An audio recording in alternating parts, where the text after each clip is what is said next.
But no, just man, thank you, Jesus, for the victory. So blessed to coach this team. And we talked to our team on Friday about the parable of the talents. And really, in a synopsis, it teaches you a lot about life because whatever you've been given, you got to use that to the fullest. Don't waste it. And that could be talent, that could be ability, that could be whatever you're given. Don't waste it. That was my message to our team. Like, you've been given so much, so blessed to be here. So many talented football players in this building, so many talented coaches. Don't waste it. Use it, grow it every single day. Don't waste it. Don't live with regret. And I believe our team is growing. There's still a lot of things, as we well know, and I'm sure questions are coming here shortly, that we need to improve in. And we don't run from that. Never run from the mistakes. We're no different in a win versus a loss. It's all the same. We got to find ways to keep learning, grow, and start with me. But I am proud of our team battling. It's hard to win. It is hard to win, and I'm proud of our guys battling. New Mexico's a really good football team. Really, Coach Jason Exton a really good job this year. Brought in some really good players. They're hard to defend. They do a good job defensively with a lot of their movement. Obviously, they had a huge play tonight on special teams, and they've been able to do that this season. So New Mexico's a good football team, but proud of our guys finding a way to win. Proud of us having a much better second half than we've shown in the previous games that we've lost. So proud of our guys finding a way to finish. Proud of us doing a good job in the fourth quarter. They're one of the top fourth quarter teams in the country. We are not, but we were better tonight. And so that's tough to build. And obviously, we'll talk about some of the negatives here in a little bit, but really proud of our defense. They had to deal with a lot tonight, a lot of personnel groupings, trick plays, run the football, all that. And they responded really, really well. There's obviously some things to clean up, but they tackle better, really good on third down. We're able to get after the quarterback. Those are foundational things for us. Braxton Feely continues to be one of the better D linemen in the country. Ty Benefield's relentless finding the football. Amari McCoy had a big interception. Jaden Virgin Morgan obviously played really well. Had a personal foul that cannot happen. And watching the film, I see why it is, but we can't respond to those things. That's on us. That's a discipline issue that we got to get fixed. That's why we pulled him out immediately after that, but he played really, really hard. Marco Notarini always plays hard. Jaden Mickey had a really good night. So I think overall our defense did some really good things. I'm proud of them. Offensively, if we take away the self-inflicted negatives, obviously there's a bunch of false starts on there. And that's something we're going to continue to look at, continue to have conversations, continue to find ways to rep it better in practice because that's what we control. We don't live in mythological world. We got to control it in meetings and practice, and something we're missing because we got great kids. And I've heard people, well, you're going to pull, like, we got who we got. And that we have more than enough. We just got to keep growing them to where we don't have some of these self-inflicted negatives. And we got to make sure we win first down, right? You see the drives that we did sputter offensively. We didn't win first down. We got to be more efficient there, but proud of our offense finding a way. We went for it on fourth down 7 times, and we found a way to win 6 of those. That's huge. Huge for our offense to be able to continue to move the ball. Maddox did some good things. Our O-line was able to wear their defense out later in the game. Ben Ford had a huge night. That's earned and deserved. He's a warrior. Our receivers were blocking their tail off. Chris Marshall had some big catches. I'm just proud of our guys battling on offense. Obviously, special teams-wise, that kickoff to the house can't happen. What happened is the guys on there assumed we were kicking it out. And even though we talk about as coaches, don't assume, run through the end zone, some of our players, we assumed. And we got to fix that. We got to make sure that doesn't happen. And right now, men learn through pain, and we went through a really painful moment on that blue. And we can't let that happen again. And so we got to work to fix it. That play where we fumbled the snap and found a way where Oscar Doyle threw it to Grizz, I would love to say that was a play call. It was not. It was our players adapting to fire drill, which we work every Thursday if we do muff a snap. And thank you, Jesus, for the touchdown. And it was a moment that I probably won't forget in a long time. But proud of our guys battle tonight. A lot to clean up, a lot of things to grow in. Obviously, a huge game coming on the blue next weekend that we got to be ready for. You mentioned the defense. To get that turnover on the first play, and I know you only got a field goal out of that, but then next possession, another turnover. I mean, just what can you say about the defense? They were relentless tonight, BJ. And I've seen our defense really grow throughout this entire season. I really have. And by no means perfect, but they're growing. They're consistent. And that's one of the first things Coach Eck told me when I see him. He's like, Coach, that defense is elite, right? And I respect Coach Eck, right? I appreciate him saying that. And our players, when they play in the schemes, they play discipline, they play relentless, they play with mentality. I do believe in our defense, right? Defensively, though, if you do have laps, it hurts you. And you can't take points off the board. So we still got a lot of meat on the bone there with our defense, but proud of our guys stepping up and playing really well. Starts, it seemed like in the first half, New Mexico was getting some more defenders in the backfield, tackles for losses, sacks. Like, What do you think, as far as the offensive line was concerned, were some of the things that maybe weren't all there tonight? Yeah, we got to win our one-on-ones. We got to make sure in regards to our IDs and the physicality we play with. They did a really good job with their movement up front, but we knew that going in. That's what they do on film, and we didn't handle it great throughout the game. So it's going to be no different. Everybody we're playing, guys are going to slant, they're going to move, they're going to pressure, and we got to handle it better. Among your sayings, your many sayings, is the toughest team always wins. How tough was this team tonight, and what do you guys have to do to really pull it out in the fourth quarter? Yeah, proud of our team, man. I mean, like I said, championship teams find a way to win. It's hard. And, I mean, I was even watching the UNLV game a little bit before our game, right? They're down in the fourth quarter. They find a way to win because they're a really good football team. And I'm proud of our team tonight. I mean, it was the start of that game was a lot going on, right? We had a couple turnovers. Weren't able to get touchdowns out of them. Then the kickoff to the house. There's just a lot of stuff. And we had to – and self-inflicted. And we got to find a way to make that better. But our guys found a way to win. And it's hard. We'll never – I mean, winning is hard. You see it across college football. Week to week, winning is hard, and I'm proud of our guys finding a way to win. Obviously, we got to continue to improve and grow. We've played 6 games. We've learned a lot. It seemed like from Notre Dame to this is Jack Lynn was under so much pressure all game. That defensive line was able to get home so often tonight. What contributed to that, and then what's that like for you as a coach to see that success pull in West Camp? Yeah, I'm proud of our defensive front, and you know Coach Nander, he'll blitz anybody. And so it's not just the defensive front, but our defensive front did a really good job. They practiced Braxton Feely. We're trying to find new braces for him so he can practice. I mean, he's a warrior. Jaden Virgin Morgan, same, right? Across our board, Max Steed, same, like warrior.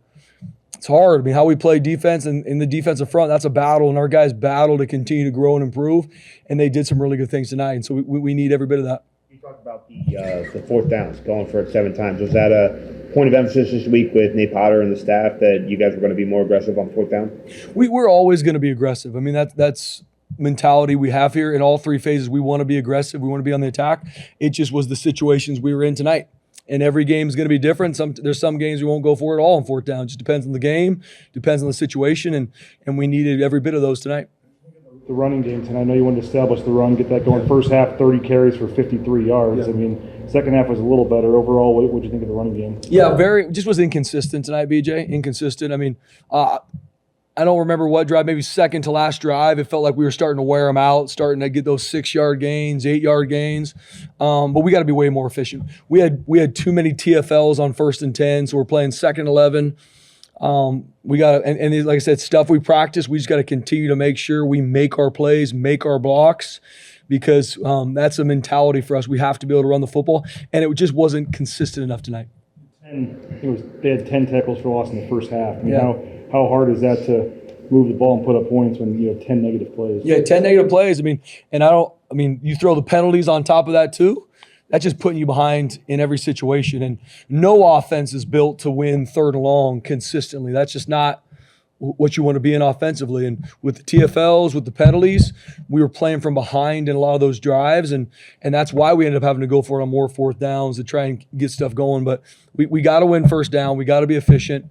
We made a lot of plays to score the points and win the game we needed. But we got to be a lot more efficient, especially in the first half. Walk me through the fake field goal for a touchdown. Was that a design play? I would love to sit here and tell you it was. It absolutely was not.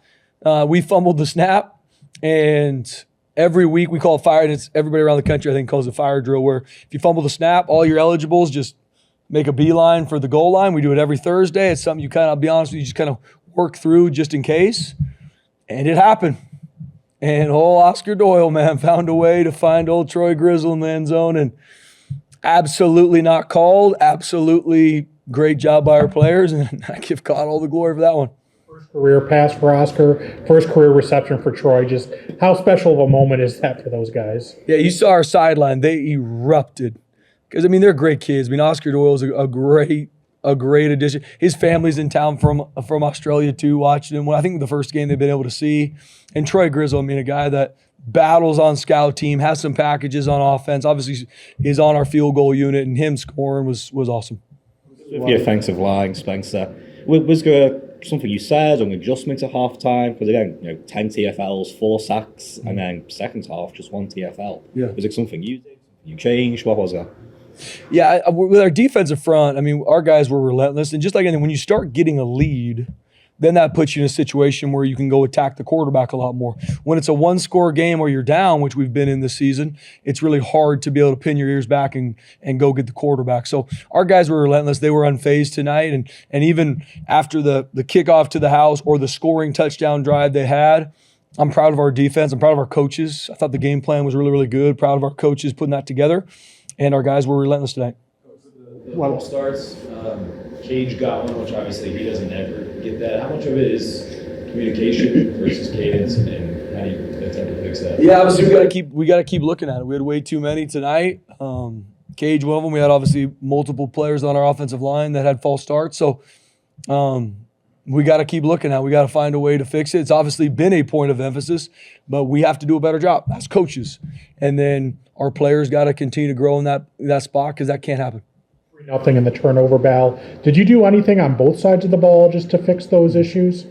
Yeah, I mean, obviously Notre Dame, right? We were -4, all these things, but winning the turnover battle, winning the explosive play battle, those are the biggest stats to winning football games. And something we talk about every week. Every week, we got to find ways to protect the football on offense. Got to find a way to take it away on defense. And so our guys did a really good job in practice. And that's a message. Real men learn through pain. We've been through a lot of pain, right? Sometimes it's wins. There's painful moments tonight in that game, even though we won. We've got to learn from it. And I really believe our team did. We protect the football on offense, even with some of the conditions, and our defense took the ball away tonight. What do you like about the execution on those fourth down plays? Yeah, I mean, those are critical downs, as we well know. And our guys executed, and we had to do it a lot. Obviously, we don't want to always be in that situation. That's winning first and second down, third down, to not have to have fourth down, but I'm proud of our players executed. Obviously, a lot of talk about Maddox Madsen this week. What do you think? How do you think he played?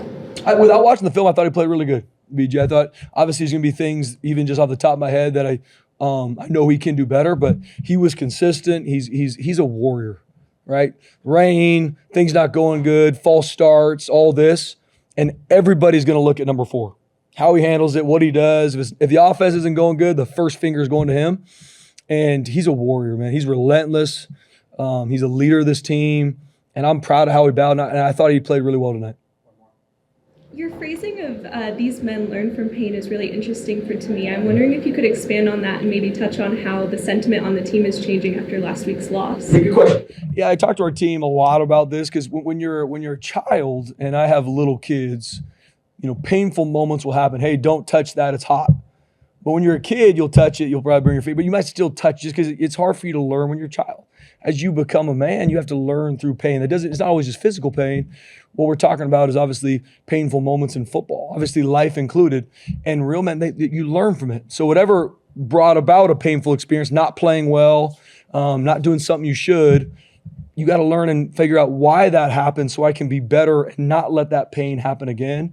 And that's what you always try to do as a coach. No different. We've had same conversation last year, even with winning football games, because you have to learn throughout a game. The best teams learn the most all the time, but even after a win, you got to learn a lot. And there's a lot of things we got to learn even after this win. Spencer, 15 straight wins for you guys at home. It's the ties the longest winning streak in college football at the moment for games at home. Why is that such an important part of your guys' culture and what you try to build here? Yeah, Jay, I mean, we put a premium on protecting the blue. Put a premium on it. I mean, Bronco Nation tonight, a late start, rain, all that. Bronco Nation was still elite. Loud, there the whole game.